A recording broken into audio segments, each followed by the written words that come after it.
नमस्कार, आप सभी लोगों का स्वागत है आपके अपने YouTube चैनल पाठशाला पर बाजी में। मेरा नाम बलवंत सिंह है और आज हम लोग स्टैटिक जीके का दूसरा जो पार्ट है उसे डिस्कस करने वाले हैं। पहले पार्ट में हम लोगों ने ये डिस्कस किया था सन, अर्थ और मून का जो रिलेशन है वो क्या है। आज हम लोग उसी के आगे मूव करेंगे। सबसे पहले आप सभी लोग जुड़ जाइए जल्दी से। अभी कुछ ही लोग यहाँ पर जुड़े हुए दिखाई दे रहे हैं। जल्दी जल्दी जुड़ जाइए। बहुत इंपॉर्टेंट ये पार्ट हम लोग पढ़ रहे हैं स्टैटिक जीके का, जिसका यूज सभी एग्जाम्स में होगा। और आप सभी लोगों को ये याद रखना है कि ये जो हम लोग डिस्कस कर रहे हैं स्टैटिक जीके, इसका ऑफलाइन वीडियो आपको अवेलेबल नहीं होगा। तो जो भी आपको पढ़ना है वो ऑनलाइन ही पढ़ना है। चलिए ज्यादा समय नहीं गवाते हैं, हम लोग स्टार्ट करते हैं इस स्टैटिक जीके को। हमने ये पिछली पार्ट में ही बता दिया था कि हमें पढ़ना है स्टैटिक के बारे में, और स्टैटिक में हम लोग साइंस एंड टेक्नोलॉजी के बारे में यहाँ पर डिस्कशन करने वाले हैं। और इसीलिए हम लोगों ने सन, अर्थ और मून के रिलेशन को एक बार समझ लिया था। क्या स्पेस होता है वो हमने समझा था, ये सारी चीजें हम समझ चुके हैं। उसी के आगे हम लोग आज यहाँ पर कंटिन्यू करेंगे। सबसे पहले आ जाते हैं, आपको ये बात समझनी पड़ेगी what is satellite and what is launch vehicle. जब कभी भी आपने ये न्यूज चैनल में या फिर लाइव देखा होगा, स्पेस में एक व्हाइट कलर का सैटेलाइट लेकर के कोई जाता है, आपने ऐसा देखा होगा। तो वो बेसिकली जो हम लोग देखते हैं दैट इज लॉन्च व्हीकल। उस लॉन्च व्हीकल के 3 पार्ट होते हैं, बहुत ध्यान से समझिएगा।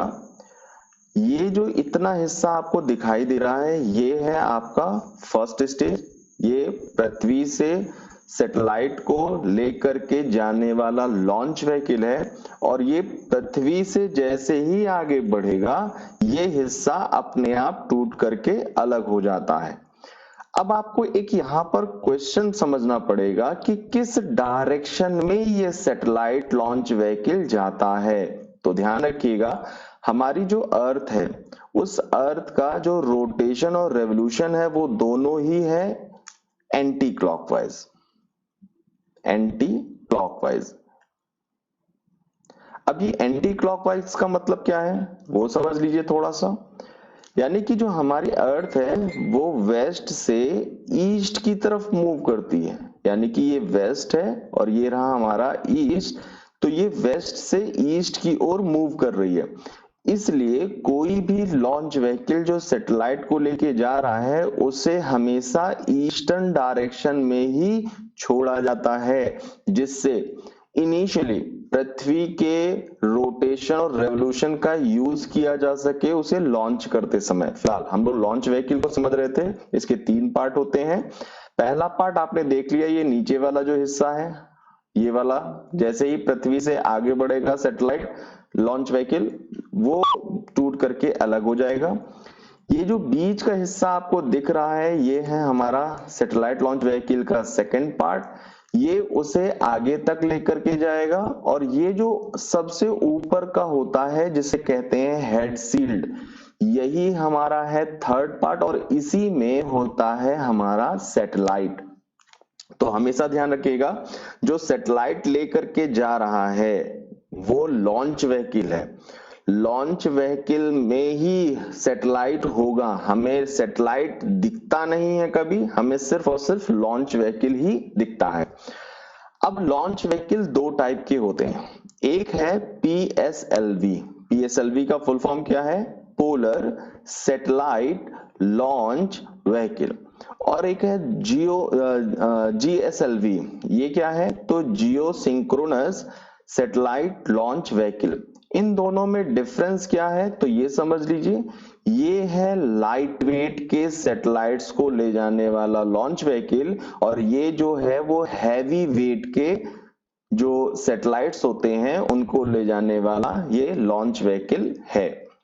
दोनों ही ध्यान रखिएगा, बहुत इंपॉर्टेंट है। आगे चल करके आप पढ़ेंगे कि लॉन्च व्हीकल कौन सा यूज किया गया था, एरियन 5 क्या था, इंटरकॉस्मिक क्या था, और बहुत सारे आपको लॉन्च व्हीकल यहाँ पर देखने को मिलेंगे। तो लॉन्च व्हीकल क्या होते हैं वो हमने यहाँ पर डिस्कस कर लिया। अब एक दूसरा सबसे इंपॉर्टेंट पॉइंट है, ये जो लॉन्च व्हीकल यूज होते हैं इसमें एक टेक्नोलॉजी यूज होती है और उस टेक्नोलॉजी को कहते हैं क्रायोजेनिक, यानी कि क्रायोजेनिक इंजन होगा।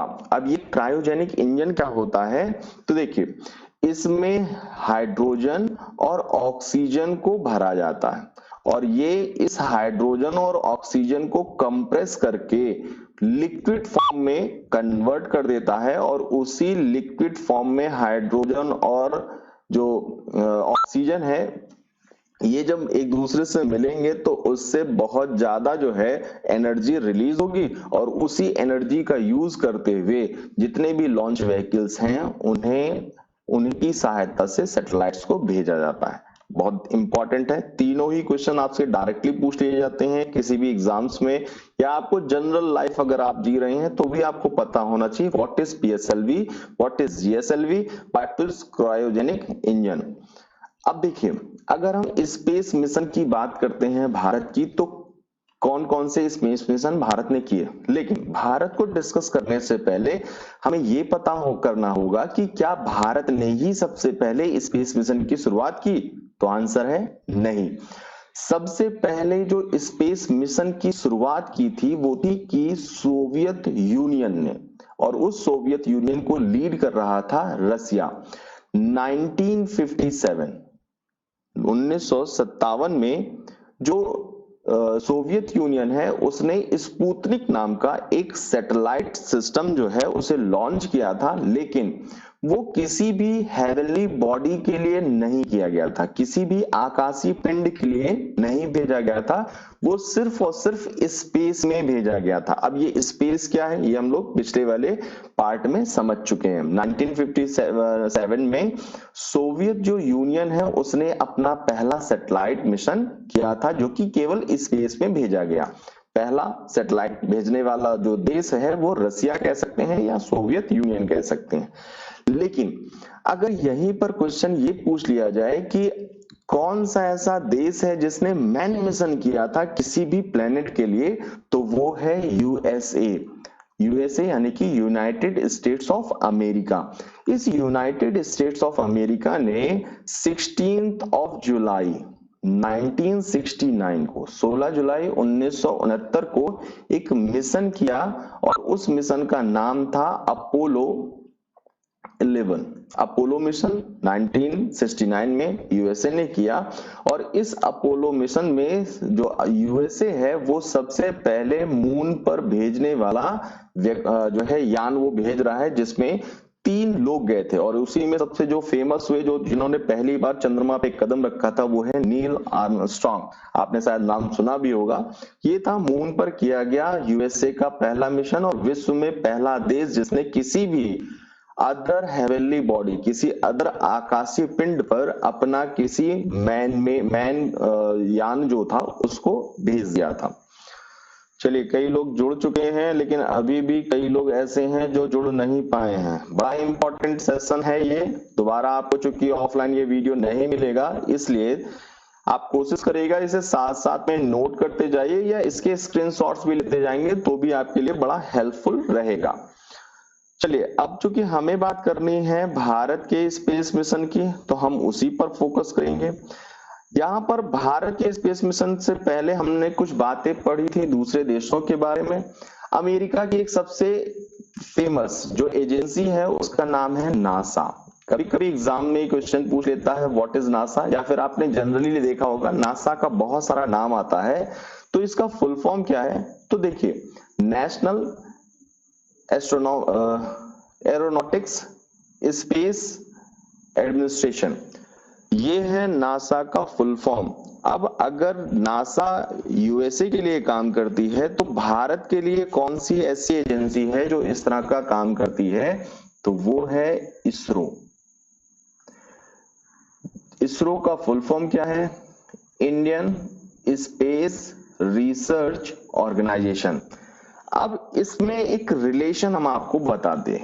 1969 में अभी हमने आपको बताया कि जो नासा था उसने अपोलो मिशन किया था, और उसी 1969 में ही भारत ने इस इसरो को स्टैब्लिश किया। यानी कि इसरो का इस्टेब्लिशमेंट कब हुआ? तो 1969 में। किसके सुपरविजन में हुआ था? तो साराभाई जो है, विक्रम साराभाई, उनके सुपरविजन में इस इसरो का इस्टेब्लिशमेंट किया गया था। और इसका जो हेडक्वार्टर है वो है बेंगलुरु। बेंगलुरु कहां पर है? तो कर्नाटक में ये पड़ता है। स्पेस मिशन देखिए कौन कौन से किए। स्टार्टिंग में जो इसरो था उसने जो स्पेस मिशन किए वो सोवियत यूनियन की सहायता से ही किए। यानी कि हम ये कह सकते हैं कि जो सोवियत यूनियन है या फिर रूस है वो हमारी मदद बहुत ही लंबे समय से करता आ रहा है। और हमने सबसे पहला जो सैटेलाइट डिजाइन किया था उसका नाम है आर्यभट्ट। और इस सैटेलाइट को सोवियत यूनियन की सहायता से एक लॉन्च व्हीकल है इंटरकॉस्मिक। लॉन्च व्हीकल क्या होता है वो अभी हम लोग डिस्कस कर चुके हैं। एक लॉन्च व्हीकल है जिसका नाम है इंटरकॉस्मिक, उसकी सहायता से भारत ने अपना पहला जो सैटेलाइट है जिसका नाम था आर्यभट्ट उसे भेजा था। कब भेजा था? 19 अप्रैल 1975 को, 19 अप्रैल 1975 को भारत का पहला सैटेलाइट। बहुत क्वेश्चन पूछते हैं भारत का पहला सैटेलाइट कौन सा था? वो तो था आर्यभट्ट, इसे भेजा गया था। लेकिन ये जो सैटेलाइट है वो एक्सपेरिमेंटल था, हम लोग एक्सपेरिमेंट कर रहे थे। आप इमेज में भी देख सकते हैं, ये हमारे भारत का पहला सैटेलाइट है जिसका नाम है आर्यभट्ट। दूसरा जो सैटेलाइट भेजा गया उसका नाम था भास्कर। ये भी एक एक्सपेरिमेंटल सैटेलाइट था जिसे 1979 में भेजा गया था सोवियत यूनियन की सहायता से। तीसरा जो सैटेलाइट हम लोगों ने भेजा 1979 में ही, उसका नाम है रोहिणी। लेकिन ये एक ऐसा सैटेलाइट मिशन था जो कि अनसक्सेसफुल हो गया था, सफल नहीं हो पाया।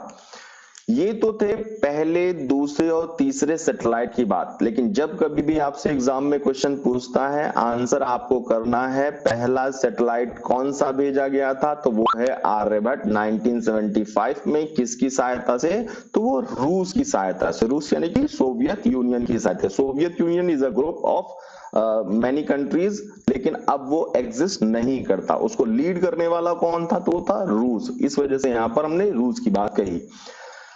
अब ये एप्पल क्या है?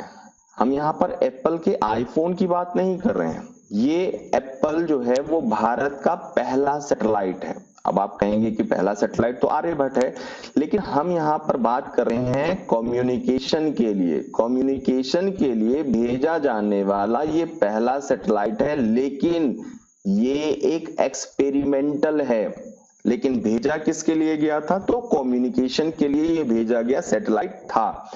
1982 में 1982 में इनसेट 1A को भेजा गया, लेकिन ये सफल नहीं हो पाया था। ये भी किसके लिए भेजा गया सैटेलाइट है? तो ये कम्युनिकेशन के लिए भेजा गया था।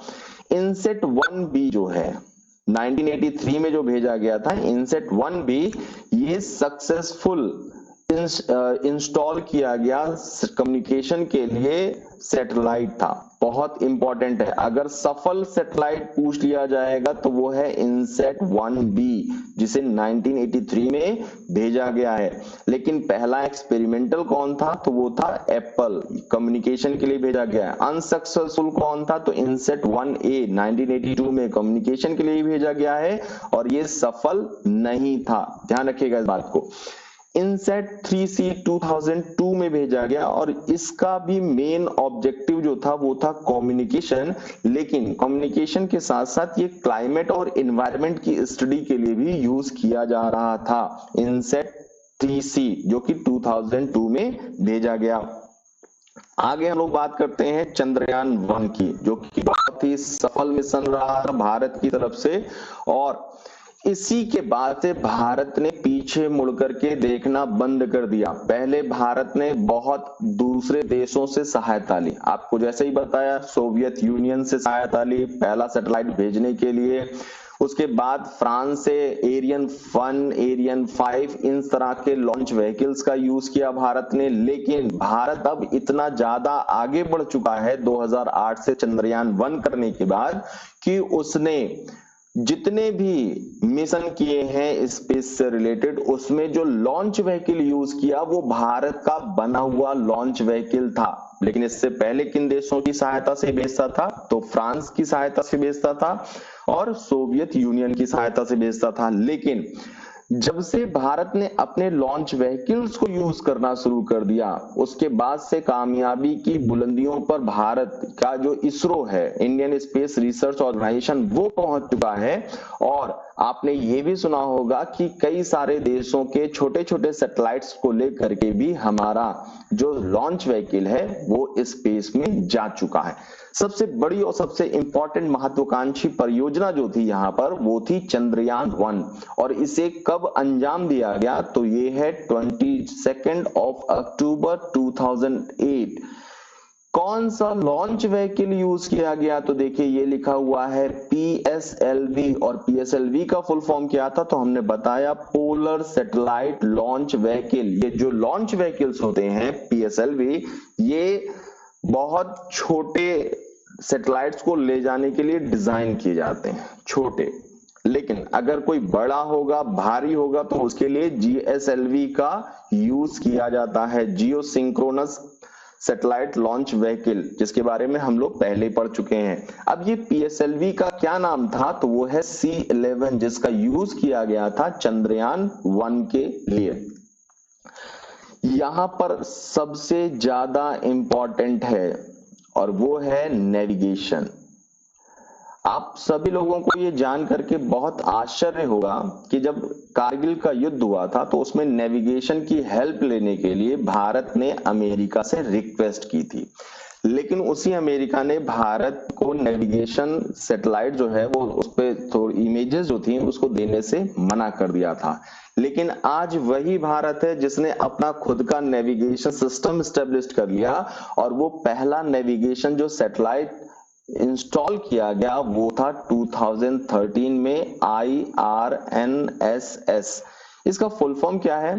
तो I से बनेगा इंडियन, R से बनेगा रीजनल, N से बनेगा नेविगेशन, S से बनेगा सैटेलाइट, और ये रहा आपका system, Indian regional navigation satellite system, जिसे 2013 में स्टेब्लिश किया गया। और ये जो था ये पहला नेविगेशन के लिए भेजा गया सैटेलाइट था। बहुत इंपॉर्टेंट है।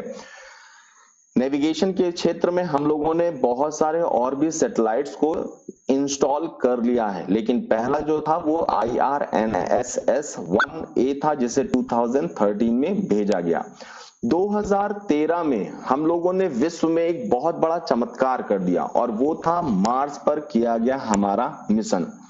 मार्स यानी कि मंगल पर भेजा गया हमारा मिशन। अभी तक केवल 3 ऐसे देश थे, भारत से पहले 3 ऐसे देश थे जिन्होंने मार्स पर अपना मिशन किया, और उस मिशन को करने में उन्हें कई बार सफलता नहीं मिली। लेकिन भारत ने 2013 में 5 नवंबर को एक मिशन किया और उस मिशन का नाम रखा था मॉम, मार्स ऑर्बिटर मिशन। आपने सुना होगा एक मंगल मिशन करके मूवी भी आई थी, उसी पर पूरी तरीके से बेस्ड है। सोचिए, मंगल पर हम लोग अपने सैटेलाइट को भेज रहे हैं, पहली बार भेज रहे हैं, चंद्रमा के बाद में हम लोग पहली बार भेज रहे हैं मंगल पर अपने सैटेलाइट को। और इस सैटेलाइट को पहली बार में ही हमने पूरी सफलता से मंगल पर भेज दिया। और सबसे बड़ी और सबसे जो है सरप्राइजिंग बात ये थी कि जो लॉन्च व्हीकल हम लोगों ने यूज किया वो था PSLV। और PSLV का यूज बहुत ज्यादा लंबी दूरी के लिए नहीं किया जा सकता। लेकिन देखिए, भारतीय जो साइंटिस्ट हैं वो बहुत ही अच्छे साइंटिस्ट हैं, भारतीय जो डॉक्टर हैं वो भी विश्व में सबसे अच्छे डॉक्टर्स हैं, इंजीनियर्स बिल्कुल बहुत अच्छे इंजीनियर्स होते हैं, पूरे विश्व की हम बात कर रहे हैं। और यहाँ पर अगर आप देखेंगे तो जो मार्स मिशन किया गया वो एक अनसक्सेसफुल तरीके से अगर देखा जाए तो वो हो सकता था। क्यों? क्योंकि वहां पर हमने यूज किया इतना छोटा लॉन्च व्हीकल जिसकी ज्यादा दूरी तय करने की क्षमता नहीं है। लेकिन फिर भी उस अनसक्सेसफुल को जो दुनिया मान के चल रही थी कि सफल नहीं हो सकते, उसमें हम लोगों ने सफलता हासिल की। कौन से लॉन्च व्हीकल को यूज किया था? तो वो था PSLV, polar satellite launch vehicle, और उसका नाम क्या है? तो वो है C-25।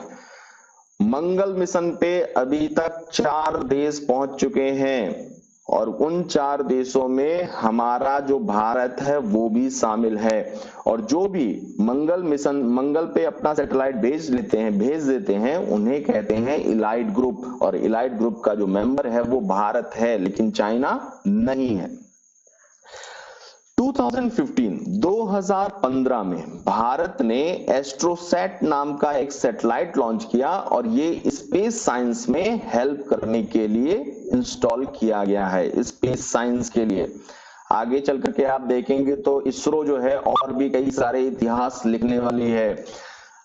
यहां पर देखिए 2019 में, इस पेंडेमिक में, जो अभी कोरोना का पेंडेमिक चल रहा है, इस पेंडेमिक में 22 जुलाई 2019 को चंद्रयान 2 भारत ने भेजा। अब देखिए चंद्रयान 2 को भेजने के लिए किस व्हीकल का इस्तेमाल किया? तो वो है लॉन्च व्हीकल GSLV। सोचिए, GSLV का इस्तेमाल हमेशा हैवी सैटेलाइट्स को भेजने में किया जाता है, क्योंकि इसको भेजने का जो खर्चा है GSLV का वो बहुत ज्यादा होता है। और यहाँ पर GSLV को साथ में ही भेजा गया है चंद्रयान 2 नाम का सैटेलाइट, और उस GSLV का नाम क्या है? तो वो है MK3। सेकेंड टाइम में ये चंद्रयान मिशन किया जा रहा है भारत की तरफ से। फर्स्ट टाइम कब किया गया था? तो 2008 में। भारत मंगल ही नहीं, भारत चंद्रमा ही नहीं, भारत अपना मिशन जो है वो प्रपोज कर चुका है। कहाँ के लिए? तो वो है सूर्य के लिए। पिछले लेक्चर में हमने आपको ये बताया था कि भारत का सबसे बड़ा और सबसे महत्वाकांक्षी जो परियोजना है वो है सूर्य पर अपना सैटेलाइट भेजने के लिए। और जो सूर्य पर सैटेलाइट भेजने की ये जो प्लानिंग थी वो थी 2020 में ही, लेकिन पेंडेमिक की वजह से इसे पोस्टपोन कर दिया गया है। और अब ये कब होगी? तो इसकी एक जो संभावित डेट है वो है जनवरी 2022। और उस सैटेलाइट का नाम क्या होगा? आदित्य-1। कौन से लॉन्च व्हीकल का इस्तेमाल किया जाएगा वो अभी भी डिफाइंड नहीं किया गया है। जहां तक संभावना है GSLV का इस्तेमाल किया जाएगा। अब यहां पर एक क्वेश्चन निकल के आता है कि क्या भारत ही ऐसा देश है जिसने सूर्य पर अपना मिशन किया? तो आंसर है नहीं। एशिया में सबसे पहले सन पर अपना सैटेलाइट भेजने वाला जो है वो देश हमारा भारत है। लेकिन इससे पहले, यानी कि 2019 में ही, 2018 अगर कहेंगे तो ज्यादा सही रहेगा, 2018 के लास्ट में जो अमेरिका है उसने पार्कर नाम का एक सैटेलाइट भेजा है सूर्य पर, उसकी सरफेस की स्टडी करने के लिए, उसके एटमॉस्फेयर की स्टडी को करने के लिए। हम लोग भी भेजने वाले हैं सूर्य पर उस मिशन के लिए, और उसका नाम है आदित्य-1। सोचिए, एक इसरो एक ऐसा समय था जब दूसरों के लॉन्च व्हीकल से हमारा सैटेलाइट जाता था। पहले हम एक्सपेरिमेंट बहुत करते थे, एक्सपेरिमेंटल भेजते थे, कहीं ऐसा ना हो कि उसमें हम ज्यादा पैसा लगा दे तो हमारा पूरा मिशन वैसे ही असफल हो जाए, इसलिए हम लोग एक्सपेरिमेंटल ज्यादा करते थे। लेकिन आज के समय में हम एक्सपेरिमेंट नहीं करते, अब डायरेक्ट हम सैटेलाइट्स को भेज देते हैं। क्यों? क्योंकि हमने अपने उन कमियों को, उन खामियों को दूर कर लिया है जिनसे असफल होने के चांसेस हो। अगर आप देखेंगे तो इस संसार में, पूरे वर्ल्ड में सबसे सफल, सबसे सक्सेसफुल अगर कोई भी स्पेस एजेंसी है तो उसका नाम इसरो है, जिसे इस्टेब्लिश किया गया 1969 में। विक्रम साराभाई को पूरा क्रेडिट जाता है इसको इस्टेब्लिश करने के लिए। चलिए, ये तो था स्पेस मिशन भारत का, और इसमें कुछ दूसरे जो देश थे उनका क्या कंट्रीब्यूशन था उसके लिए। चलिए आगे हम लोग अर्थ के बारे में डिस्कस कर रहे थे और उसी को हम लोग कंटिन्यू करने वाले हैं। अर्थ के बारे में हमने जैसा कि आपको बता दिया था कि अर्थ, उसका जो ओरिजिन हुआ, उसकी जो उत्पत्ति हुई, जन्म हुआ, वो हुआ 4.6 बिलियन ईयर्स बिफोर। इसका शेप कैसा है? तो वो जियोइड शेप है। डेंसिटी कितनी है? तो वो है 5.51 ग्राम पर सेंटीमीटर क्यूब। और ये जो डेंसिटी है ये हमारे पूरे सोलर सिस्टम में, सौर मंडल में सबसे ज्यादा डेंस प्लेनेट है। अब यहाँ पर एक क्वेश्चन और भी आ सकता है आपके सामने, सेकंड डेंस प्लेनेट कौन सा है दूसरे नंबर का? फर्स्ट नंबर पे तो अर्थ है, तो दूसरे नंबर का जो सबसे डेंस प्लेनेट है उसका नाम है मरक्यूरी। मरक्यूरी यानी कि बुध। और मरक्यूरी जो है उसकी डेंसिटी है अप्रोक्स 5.43 ग्राम पर सेंटीमीटर क्यूब, यानी कि लगभग पृथ्वी के जैसा। अब यहां पर एक क्वेश्चन और आपके दिमाग में आ सकता है कि अगर डेंसिटी सबसे ज्यादा पृथ्वी की है तो सबसे कम डेंसिटी किसकी होगी? तो वो है सैटर्न। सैटर्न यानी कि शनि। कितनी डेंसिटी है? तो 0.687 ग्राम पर सेंटीमीटर क्यूब, यानी कि अगर आप देखेंगे तो इतना कम डेंस है सैटर्न कि अगर कोई भी चीज उस पर उतरती है तो वो अंदर धंस जाएगी, वो उसकी सरफेस पर रुक नहीं सकती, इतना कम डेंसिटी है। डायामीटर हम लोगों ने डिस्कस कर लिया था। पोलर अगर डायामीटर की बात की जाए तो वो 12,714 किलोमीटर है। इक्वेटोरियल डायामीटर जो है वो 12,756 किलोमीटर है। लेकिन अगर हम एवरेज डायामीटर की बात करते हैं पृथ्वी की तो वो है 12,735 किलोमीटर। यहां पर देखिए हाईएस्ट पॉइंट कौन सा है? Mount Everest. लोएस्ट पॉइंट कौन सा है? Mariana trench. रोटेशन स्पीड कितनी है? वो है 1670 किलोमीटर। अब आप सोचिए 1670 किलोमीटर प्रति घंटे की स्पीड से पृथ्वी घूम रही है, लेकिन शायद आपको कुछ इस बात का अंदाजा ही नहीं लगता कि हम लोग इतनी स्पीड से पृथ्वी के साथ ही घूम रहे हैं। इसका रेवोल्यूशन पीरियड जो है, बहुत इंपॉर्टेंट क्वेश्चन है, बहुत बार ये क्वेश्चन पूछे जा चुके हैं। स्पीड आप चाहे रोटेशन की बात करें चाहे वो रेवोल्यूशन की बात करें, पृथ्वी सूर्य का जो चक्कर लगा रही है वो 30 किलोमीटर पर सेकंड की स्पीड से, यानी कि 30 किलोमीटर प्रति सेकंड की स्पीड से पृथ्वी सूर्य के चारों तरफ घूम रही है। ये हम लोग पहले की क्लास में डिस्कस कर चुके थे, इस वजह से हमने आपको यहाँ पर कोई ज्यादा चीज नहीं बताई। आगे हम बात करते हैं पृथ्वी पर इंपॉर्टेंट लाइंस की। अब इन इंपॉर्टेंट लाइंस का क्या इंपॉर्टेंस होगा, तो यहीं पर हम बहुत सारी चीजें क्लियर कर लेंगे जिसका स्टैटिक में हमें यूज करना है। जैसे हमने सन, मून, अर्थ को पढ़ा था वहां पर, उससे रिलेटेड फिर हमने सैटेलाइट के बारे में सारी चीजें बताई। अब हम लोग यहाँ पर इंपॉर्टेंट लाइंस को दिखते हैं, फिर उससे इंपॉर्टेंट जो प्लेसेस होंगे उसको आइडेंटिफाई करेंगे, फिर आगे चल करके उसी पर हम लोग स्टैटिक के पार्ट को रखेंगे। सबसे पहले पृथ्वी के बिल्कुल बीचों बीच एक लाइन ड्रॉ होती है और इस लाइन को ही कहा जाता है इक्वेटर। इक्वेटर को आप हिंदी में भूमध्य रेखा, भू का मतलब होता है पृथ्वी और मध्य में मतलब उसके बीचों बीच से। विषुव का मतलब होता है बराबर, ध्यान रखिएगा। विषुवती से मतलब क्या है? विषुव। विषुव का मतलब होता है इक्वल। इक्वल मतलब जो पृथ्वी को, धरती को, भू को इक्वली डिवाइड कर दे, उसी लाइन को कहते हैं इक्वेटोरियल लाइन। जैसे ही इस लाइन को हम ड्रॉ करते हैं, ये आर्टिफिशियल लाइन है, ये परमानेंट लाइन नहीं होती, वैसे ही हमारी जो पृथ्वी है वो दो बराबर इक्वल पार्ट्स में बढ़ जाती है, आधे हिस्से में बढ़ जाती है। दो बराबर हिस्से होंगे, एक हिस्सा जो है वो ऊपर है, एक हिस्सा नीचे है, लेकिन ऊपर और नीचे से हम लोग नहीं समझते। देखिए हर चीज को समझने का एक तरीका होता है। आप लोगों ने पढ़ी होगी डायरेक्शन, और डायरेक्शन होती है चार। कौन सी? एक होती है नॉर्थ, साउथ, ईस्ट और वेस्ट, ये तो आपने पढ़ा।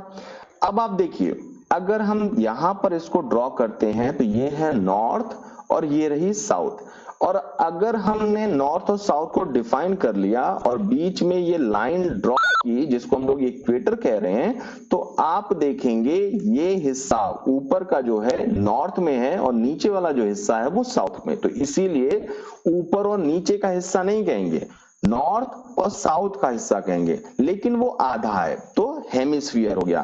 तो ऊपर का हिस्सा जो है उसे कहा जाएगा नदर्न हेमिस्फीयर या नॉर्थ हेमिस्फीयर कह सकते हैं, उत्तरी अर्धगोलार्ध कह सकते हैं, और जो नीचे वाला हिस्सा है वो दक्षिण में है, साउथ में है, इसीलिए उसे सदर्न हेमिस्फीयर कहा जाता है। ये पॉइंट आपका क्लियर हो चुका होगा। आगे बढ़ते हैं हम लोग। नॉर्थ और साउथ हमने अभी डिस्कस कर लिया। अब जरा देखिए आगे, नदर्न हेमिस्फीयर में 23.5 डिग्री पर एक लाइन जिसको हम लोग कहते हैं ट्रॉपिक ऑफ कैंसर, हिंदी में कहते हैं कर्क रेखा।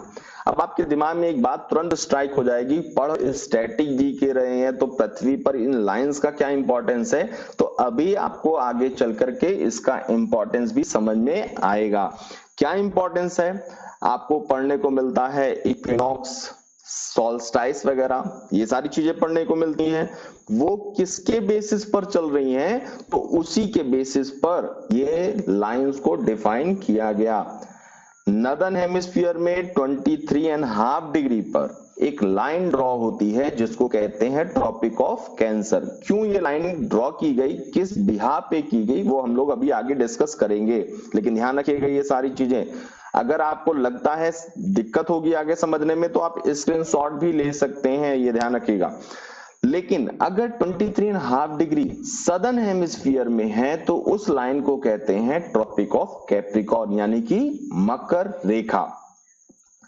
नदर्न हेमिस्फीयर में 66.5 डिग्री पर जो लाइन है उसे कहते हैं आर्कटिक सर्किल, जबकि सदर्न में 66.5 डिग्री पर जो लाइन है उसे कहते हैं अंटार्कटिका सर्किल। नॉर्थ में 90 डिग्री पर जो लाइन है उसे कहते हैं नॉर्थ पोल, और जो साउथ में 90 डिग्री पर लाइन है उसे कहते हैं साउथ पोल। अब देखिए पोल पर पहुंचने वाला पहला व्यक्ति कौन था, अब पोल तो दो है, एक नॉर्थ पोल है एक साउथ पोल है, ये भी पढ़ना है हमें आगे। आगे की सारी बातें स्टैटिक हैं और वो किससे रिलेटेड है, तो उसके बेसिक से रिलेटेड है, देख देख के पढ़ लेंगे तो आसानी से याद हो जाएंगी। अब यहाँ पर दूसरा क्या आ सकता है, अंटार्कटिका पर पहुंचने वाली पहली महिला कौन थी, ये भी बातें हो गई। लेकिन पढ़ेंगे हम लोग सिस्टमेटिक वे में। अगर आप चाहें तो इस वाले पार्ट का स्क्रीनशॉट ले सकते हैं, आगे आपको हेल्प करेगा, लेकिन आपको ये याद करनी होगी तभी आगे का स्टैटिक आपको समझ में आएगा। चलिए अब जरा देखते हैं इनका रोल क्या है। तो समझिए जो अभी हम लोगों ने पढ़ा उसका रोल निकल के आएगा डिफरेंट पोजीशन ऑफ अर्थ में। सूर्य के रिस्पेक्ट में अगर हम देखें तो पृथ्वी की विभिन्न स्थितियां बनती हैं। अब ये कौन कौन सी स्थितियां बनती हैं वो सब आपके सामने इस इमेज में है, लेकिन याद ही नहीं होता। क्यों याद नहीं होता, क्योंकि आपको ये बातें समझ में आती नहीं है। इसको समझने का एक बहुत ही सिंपल सा तरीका है, जरा समझिए। यहां पर आप क्या देख रहे हैं, एक सन है, सन की एक पोजीशन आपने देखी और सन एक देखा, और आपने देखा अर्थ की 4 अलग अलग पोजीशंस को दिखाया गया, और यहीं से कंफ्यूजन की शुरुआत हो जाती है। अगर आप चाहते हैं इस वाले पॉइंट को समझना तो उसके लिए तरीका हमें बदलना पड़ेगा। क्या तरीका अपनाएंगे वो हम आगे वाली स्लाइड में बताने वाले हैं, लेकिन पहले एक छोटी सी बात आपको यहां पर समझ लेनी चाहिए। क्या है वो, कोई भी प्लेनेट होगा, मान लीजिए ये कोई प्लेनेट है, तो वो हमेशा सीधा होना चाहिए। जैसे लट्टू जब नाचता है तो अपने एक्सिस पर बिल्कुल सीधा होकर के नाचता है, ऐसा होना चाहिए। चाहने में और होने में अंतर होता है। हमारी जो पृथ्वी है वो भी ऐसे सीधी होनी चाहिए, लेकिन ऐसे वो सीधी नहीं। क्या है वो, तो इस तरह से वो झुकी हुई है, टिल्टेड। अगर आप देख रहे होंगे तो यहाँ पर भी आपको ऐसा ही कुछ शो करने को देखने को मिल रहा होगा, यहाँ पर भी ऐसे ही आपको देखने को मिल रहा होगा। क्यों, क्योंकि हमारी पृथ्वी टिल्टेड है। कितना टिल्टेड है, कितना झुकी हुई है, तो वो झुकी है 23.5 डिग्री, 23.5 डिग्री वो अपने एक्सिस पर झुकी हुई है। झुकी है तो उससे क्या मन में आ जाता है, बहुत कुछ है। क्या क्या चीजें उसके इस टिल्टनेस की वजह से हो रही हैं, क्यों पृथ्वी पर ही लाइफ पॉसिबल हो पाई, क्यों अदर प्लैनेट्स पे लाइफ पॉसिबल नहीं है, क्यों हम लोग मार्स पर मिशन कर रहे हैं और वहां पर लाइफ होने की पॉसिबिलिटी देख रहे हैं, उसका कुछ ना कुछ तो रीजन होगा। तो वो रीजन निकल के आता है पृथ्वी के इस टिल्टनेस की वजह से। पृथ्वी टिल्टेड है 23.5 डिग्री, उतना ही लगभग उतना मतलब कितना, तो लगभग 25 डिग्री ही अपने एक्सिस पर टिल्टेड है मार्स, और इसीलिए मार्स पर उस लाइफ की पॉसिबिलिटी को देखा जाता है। क्या है रीजन इसके पीछे, टिल्टनेस के पीछे क्या ऐसा रीजन है, तो वो अभी आके आपको पता चलेगा। चलिए, डिफरेंट पोजीशंस हमें पढ़नी है, लेकिन तरीका हमें बदलना होगा। कैसे बदलना होगा, यहां पर आप देखिए, हमने ले लिया है अर्थ को, और अर्थ पर 3 जो लाइंस थी, equator, tropic of cancer, tropic of capricorn, इन्हीं तीनों लाइंस को लेकर के ही हम सारी बातों को समझेंगे।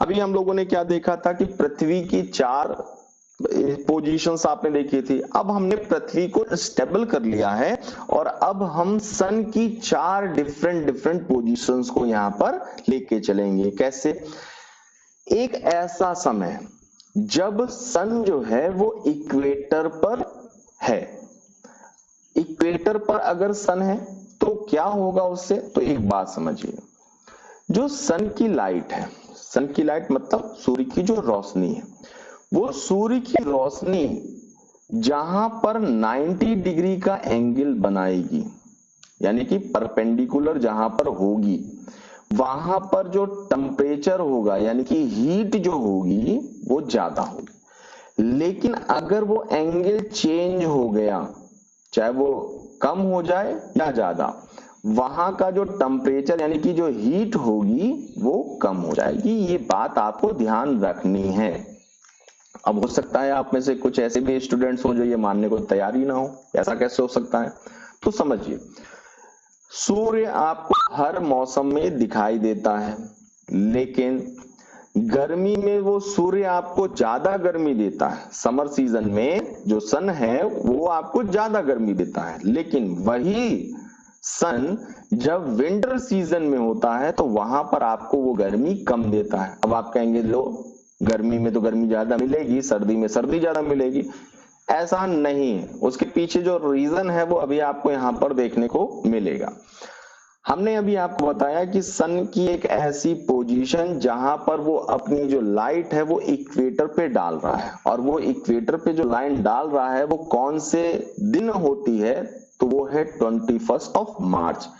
21 मार्च को जो सन है उसकी जो लाइट है वो इक्वेटर पर पड़ती है, और इक्वेटर पे पड़ने की वजह से 90 डिग्री के एंगल की बात कर रहे हैं, लाइट तो हर जगह पे पड़ेगी, पोल्स को केवल छोड़ दिया जाए तो लाइट हर जगह पे पड़ेगी, लेकिन एंगल मैटर करता है। यहाँ पर इक्वेटर पर उसका जो एंगल होगा, अगर आप यहाँ पर देख रहे हैं तो ये देखिए, इक्वेटर पे जो एंगल बनेगा वो 90 डिग्री, बाकी कहीं पर जो एंगल बनेगा वो कम या ज्यादा होगा, उसको मैटर करना, वो मैटर करता है।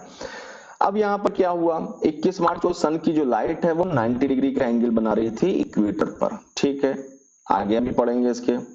अब देखिए, ये जो सन है, इस सन की जो लाइट है, देखिए सन एक है वो हमेशा स्टेबल रहता है, अर्थ चारों तरफ उसके रेवोल्यूशन कर रही है और डिफरेंट पोजीशन बनाती है, और उसी डिफरेंट पोजीशन को आपने पिछली वाले स्लाइड में देखा था, लेकिन हमने यहाँ पर उसको चेंज कर दिया, हमने यहाँ पर अर्थ को फिक्स कर दिया और सन की डिफरेंट पोजीशंस यहाँ पर दिखाई है। 21 मार्च के बाद में जो सन है उसकी जो लाइट है वो पृथ्वी पर एक ऐसी जगह जहां पर 90 डिग्री का एंगल ड्रॉ करती है, उसी लाइन को कहते हैं ट्रॉपिक ऑफ कैंसर, यानी कि कर्क रेखा। समझिए, यानी कि ट्रॉपिक ऑफ कैंसर के बाद में कहीं पर भी सन की जो लाइट है वो 90 डिग्री का एंगल नहीं बनाती। देख लीजिए आप इमेज में, और हम यहाँ पर आपको ड्रॉ करके दिखाते भी जा रहे हैं कि जो सन की लाइट है वो 90 डिग्री का एंगल कहाँ पे ड्रॉ कर रही है, तो वो ट्रॉपिक ऑफ कैंसर पे गिर रही है। और ट्रॉपिक ऑफ कैंसर पर अगर वो 90 डिग्री का एंगल ड्रॉ करेगी तो इसका मतलब वहां पर जो गर्मी है वो ज्यादा है।